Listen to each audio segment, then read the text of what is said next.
Welcome,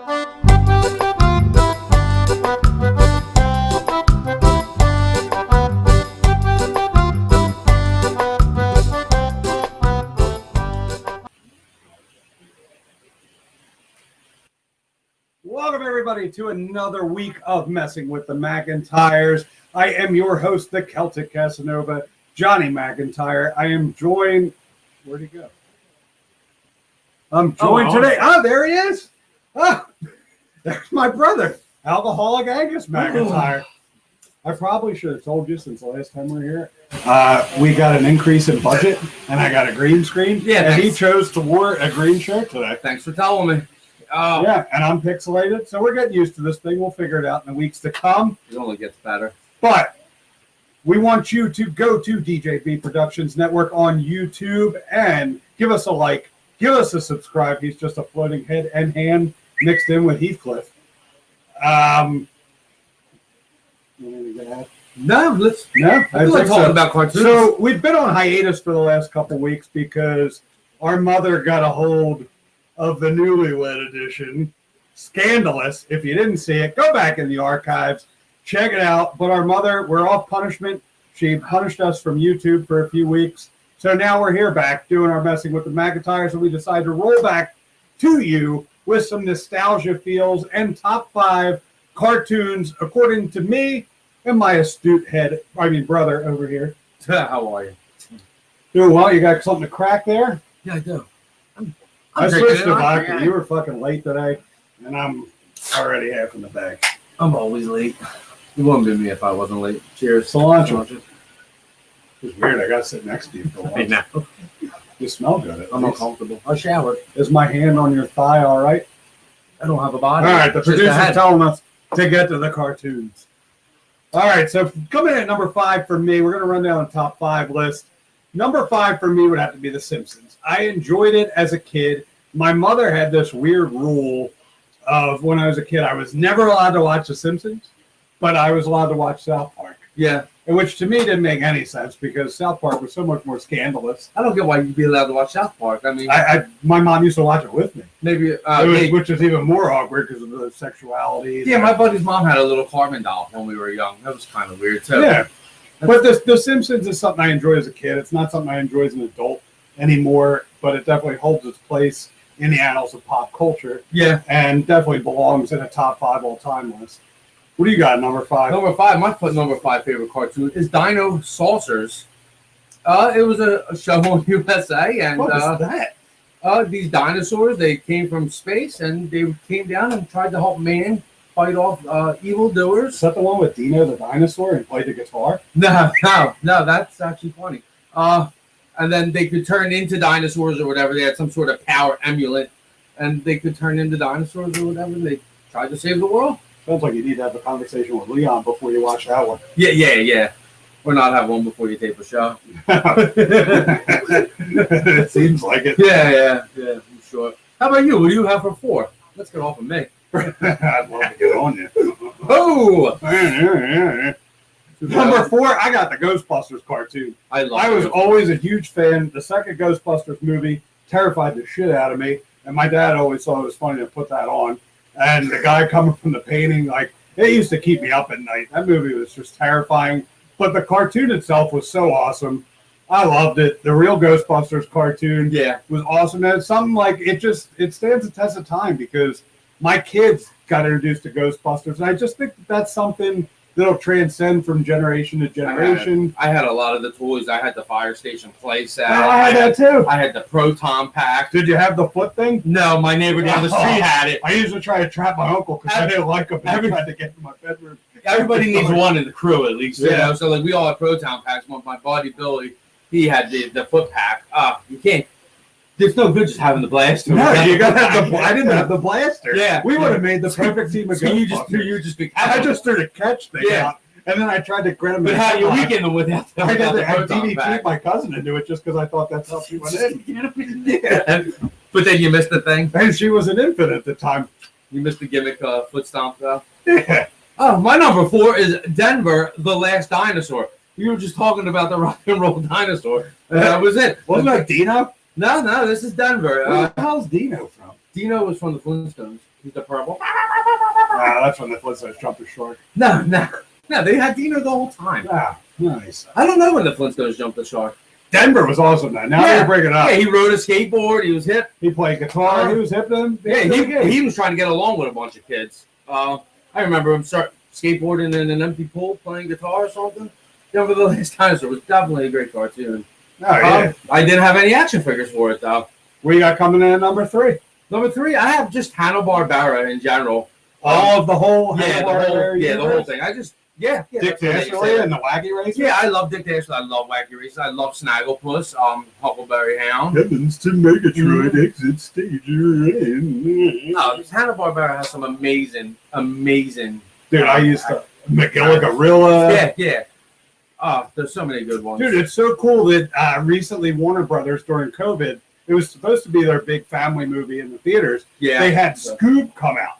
And Scoob was an origin story for Scooby-Doo. And I thought it was fantastic. The villain in the movie was Dick Dastardly. Which I loved, And this movie was the start of the big screen Hanna-Barbera universe. Yeah. So there's going to be a series of films that all tie together, similar to what Marvel did with the Marvel incredible universe. They're going to do a Hanna-Barbera universe just like Marvel. Like, I want to see. I can't wait for like Phase 7 Hanna-Barbera. Like, but who's a bigger heel than Dick Dastardly? Is there one bigger in that universe? Gargamel. Is that Hanna-Barbera? Yeah. Yeah, Gargamel's old. And the Smurfs haven't been done right yet. No. On film. I've seen them all. Yogi Bear could be a heel. Yogi Bear was friggin' terrible in the movie theater. Yeah, I bet. My dad and I fell asleep with 2 young children in the movie theater with us. Who played him? Like Bill Bellamy or something? No, that's CGI. Yeah, but I thought it was like Bill Bellamy. That was Justin Timberlake, I think. Justin Timberlake was Boo Boo. Yeah. Boo Boo. Yeah, I bet he had. Coming in at number 3 for me, I've got DuckTales. What a great video game for NES too. Oh my god, that was an awesome video game. I actually bought that NES game for PlayStation 3. Just it was just updated like 8-bit. Yeah. Oh man, DuckTales was great. So not only did I have a good theme song, but I had so many just cool adventures with like and once in a while I had Donald Duck chime in, but we didn't need Donald But that was great though. When he came in, it was special. Oh yeah, and if you move, I think we've got somewhere on here. Yeah, I think he's behind me. Scrooge right here. Yeah. Scrooge McDuck jumping on. I always wanted to jump off a diving board into a sea of money. Yeah, but it doesn't work like that physically. Yeah. Or financially. You'll break your neck. Yeah. Financially, just collecting that unemployment. And those blasted Beagle Boys were always in the the Beagle Boys. Yeah, I hated the Beagle Boys. But it was suspect that Scrooge McDuck used to dive into coins. Like, why not paper money? Coins would hurt. Yeah. No matter if you can. It was like he liquefied himself.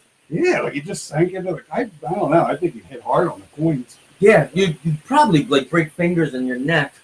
But number 2, you could argue for a kid that grew up when I grew up. I was born in 1985. There was nothing more popular than the Teenage Mutant Ninja Turtles. No, I got that coming in at number 2. The original Teenage Mutant Ninja Turtles cartoon was everything. Yeah. What a merchandise. As a kid, it was just, I couldn't consume enough Ninja Turtles. It was a merch machine. And all the off-brand figures, too. They always came up with such cool stuff. Like Usagi Yojimbo, the rabbit, and just like all the... They created villains just to make toys out of them. They made so much toys. Got those good Baxter Stockman toys. Yeah, like the little mousers and stuff like that, like for $8.99 for a little mouser. And then it led into a killer arcade game. It led into killer NES games. Like anything Ninja Turtles. Ninja Turtles are just phenomenal. It is. It's probably one of the best things ever. I love Ninja Turtles. I don't see it on your list. Some good lessons, too. So good it's not on your list. No, it's not.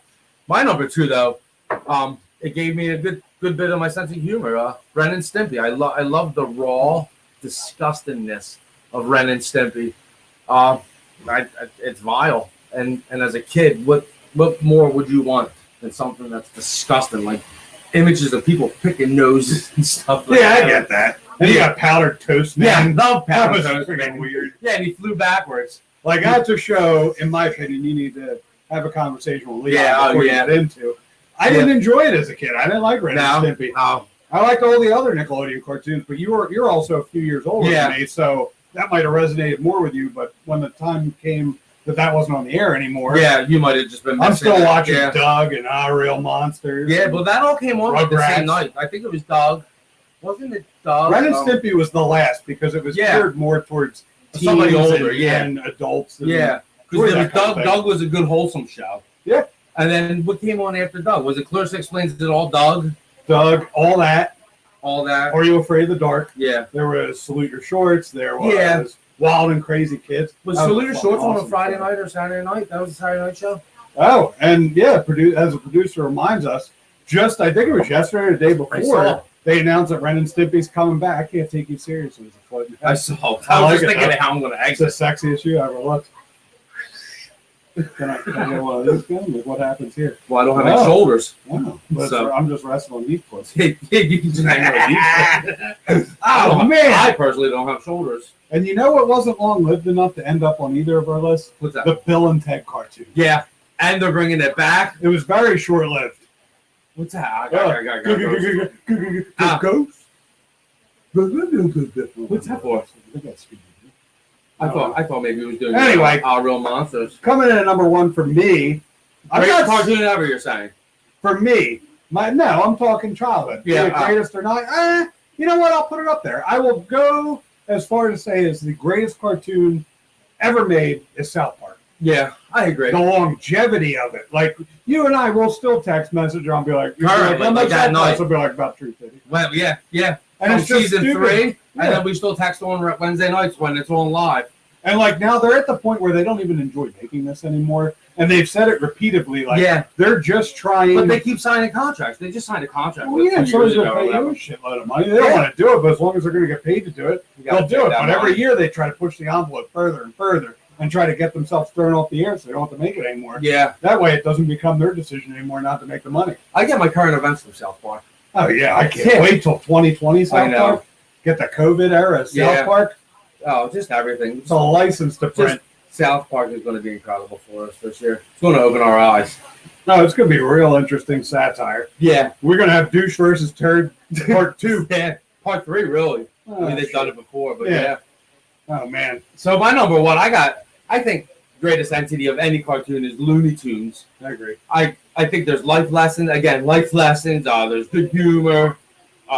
Underlying things that you can laugh at when you're young. It's still innocent when you're young. So what do you think? Have you had a chance to check out HBO Max recently rebooted the Looney Tunes franchise? I haven't yet. I've seen skit parts of them. It's the same old style animation. Yeah. With like a modern twist to it. And it should be. Yeah. These kids don't like the same thing that we like. So. I feel like every generation of kids should grow up with Bugs Bunny, an episode of Looney Tunes and stuff. Yeah. Yeah. You should know it. Yeah. I 100% agree. Just like Mickey Mouse and all them. But they should stay current and relevant. I loved it a few years back. I think it was Cartoon Network. It wasn't quite Adult Swim, but it kind of blended into Adult Swim. They had a Looney Tunes sitcom-esque show. It was so strange. It was focused around Bugs Bunny, and then it was very much like a sitcom. It wasn't like little shorts that would go into, say, the Roadrunner and Yosemite Sam, and then they were Wile E. Coyote. They were all blended into one, like 22. Oh, I would like that. It was wonderful. Yeah, so you get to see everybody. I'd say it was probably a good 7 years ago they did this. It was great. What was that, like Cartoon Network or like Boomerang or something? Yeah, Cartoon Network did it. There's a cool show that I saw. It was called Harvey Birdman, Attorney at Law, and every night was like a Hanna-Barbera like satirical show. And one episode was like Fred Flintstone was Tony Soprano. And he had to kill Barney and stuff like that. But like they just went off, and Harvey Birdman was like the detective for it. It was so cool just seeing like stuff from your youth, but like now they're like realizing them like with other humorical stuff. Oh my God! It looks like Alf's wearing you're wearing Alf as a shirt now. Yeah, I love Alf. Oh, I love Alf. I don't remember too much about the Alf. Is there any? No. But we've been talking about this for a while now. Let's head into last call. So today, like. We talked about the stuff we loved as a child and growing up in the cartoons and everything. So, what's like your favorite adult or your cartoon as an adult? My favorite cartoon as an adult, it was your number 2. You said you didn't see it on my list. It's TMNT. Now I see it. Yeah, you wrote small. Yeah, I'm actually in the midst of rewatching it from the beginning, thanks to my buddy's Plex account. Yeah, finally got me on Plex. The government will shut us down. Yeah, so then. Again, It really doesn't hold up amazingly, but it's great. It's familiar stories. I enjoy just putting it on, and there's a shit ton of innuendo in there. Yeah, that we're not meant to pick up on as kids. Stuff, yeah. There's a lot of adult sexual innuendo. But Ninja Turtles is great because like I'll just throw it on as background noise sometimes, or I'll have it on as like to watch. It's easy. It's easy watch. It's nostalgia. Listening. It's feel good. Yeah, it's go to bed on a high note. So for me, I don't know. I had a hard time picking for my last call. I didn't know if I was going to go Rick and Morty, Big Mouth, F is for Family, but I think I've got to settle on Rick and Morty. Like there's nothing more clever to me. It's like watching like a really deranged Back to the Future. I know you've never seen it, but it's like watching a really, really deranged Back to the Future. Like they'll travel to different universes. Exactly what it is. Yeah, it's just crazy. It's sci-fi. Sci-fi can go anywhere. I watch it with the kids. They enjoy it. I enjoy it. It's just a blast. It's like 20 minutes of just nonsense, foul language, sexual innuendo, and immaturity. And that's all I'm looking for. Can go anywhere. That's all I'm looking for in a cartoon. You got all kinds of like reoccurring acts of Mr. Meeseeks, Mr. Poopy Butthole, Pickle Rick. Like there's just so many weird things. Mr. Poopy Butthole. You gotta watch it. There's so many good characters. I had a hard time picking between Rick and Morty and Big Mouth on Netflix, the coming of age cartoon with the hormone monsters. I think that's just hilarious. I highly recommend that to everybody. But, well, it's good to see everybody again. And for my brother Angus, I am your host, Johnny Mackentyre, and we'll do it again next week. John, I got to get going. I'll see you, man. Until then, keep it